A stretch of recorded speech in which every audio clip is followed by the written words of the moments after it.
कल्पना कीजिए, एक ओर समुद्र के गर्भ से निकला था भयानक हलाहल विष, जिसने संपूर्ण ब्रह्मांड को मृत्यु के भय में डुबो दिया था, और दूसरी ओर उसी समुद्र से जन्म लेने वाली थी समृद्धि, सौंदर्य और जीवन की वो देवी। क्या यह केवल संयोग मात्र था? नहीं, यह था सृष्टि का संतुलन। नमस्कार, मेरा नाम है सुदेश शुक्ला और आप देख रहे हैं कथावाणी द सीक्रेट सागा। आज के इस एपिसोड, इस कड़ी में हम साक्षी बनेंगे कि कैसे समुद्र मंथन से प्रकट हुई महालक्ष्मी और कैसे उनका दिव्य संगम हुआ स्वयं पालक भगवान विष्णु के साथ। यह विवाह केवल प्रेम का नहीं बल्कि ब्रह्मांडीय संतुलन का आधार स्तंभ बना। जैसे जैसे देव और असुर समुद्र मंथन करते जा रहे थे, अचानक समुद्र की गहराइयों से उठी स्वर्णिम आभा, आकाश झिलमिला उठा, हवा में थी फूलों की बारिश, पृथ्वी पर हर दिशा से सुगंध बिखर गई। देवता विस्मित, असुर स्तब्ध, और तभी समुद्र से प्रकट हुई महालक्ष्मी। इनकी आभा इतनी तेजस्वी थी कि अंधकार स्वयं दूर भाग गया। उनकी आंखों में करुणा, हथेलियों में समृद्धि और मुख पर था मधुर मुस्कान, जिसने संपूर्ण ब्रह्मांड को भी नवजीवन दे दिया। नमस्ते अस्तु महामाये श्री पीठे सुर पूजते शंचग्राहते महालक्ष्मी नमोस्तुते। देवता झूम उठे, अब हमारी विजय निश्चित है। असुरों के मन में पहली बार भय ने धर लिया था। असुरों ने आपस में कहा, यदि लक्ष्मी हमें मिल जाए तो हमें तो अमृत की भी आवश्यकता नहीं। संसार की सारी संपत्ति, शक्ति और वैभव वैसे ही हमारे अधीन हो जाएगा। उनकी आंखों में वासना और लोभ की ज्वाला साफ दिख रही थी। देवताओं ने तुरंत विरोध किया।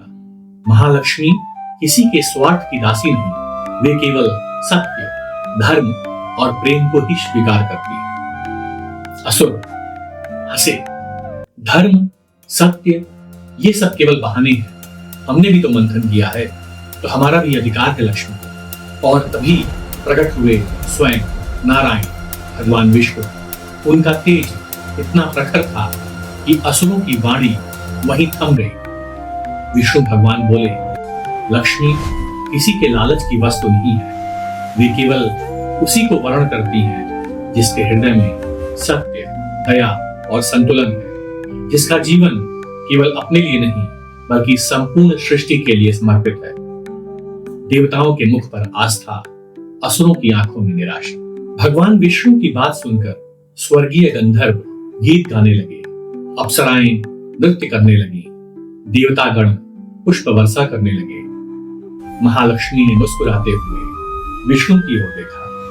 उनकी आंखों से निकली मधुर वाणी, हे सृष्टि के पालक, आप में भी तो वही धर्म, वही संतुलन और वही समर्पण दिखता है जो मेरे जीवन का आधार है। आप ही मेरे वर्णीय पति हैं। और इस प्रकार देवताओं और ऋषियों की साक्षी में संपन्न हुआ विष्णु और लक्ष्मी माँ का दिव्य विवाह। स्वर्ग में हर्षोल्लास का माहौल छा गया। धरती पर नई ऊर्जा का संचार हुआ और संपूर्ण ब्रह्मांड ने जैसे राहत की सांस ली। यह विवाह केवल एक उत्सव नहीं था, यह संदेश था कि जहां विष है वहीं जीवन का अमृत भी छिपा है। जहां अंधकार है वहीं प्रकाश भी जन्म लेता है, और जहां संतुलन और समर्पण है वहीं लक्ष्मी और नारायण का संगम होता है। लेकिन समुद्र मंथन की कथा यहां समाप्त नहीं होती, क्योंकि अभी शेष है अमृत कलश का प्रकट होना। और जब अमृत सामने आया तो देव असुर के बीच छिड़ा ऐसा युद्ध, ऐसा संघर्ष जिसने तय किया संपूर्ण ब्रह्मांड का भविष्य।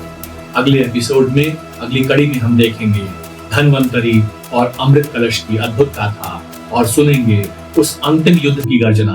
तब तक मैं हूं सुदेश शुक्ला और आप देख रहे हैं कथावाणी द सीक्रेट सागा। धन्यवाद। हरिओम। कथावाणी,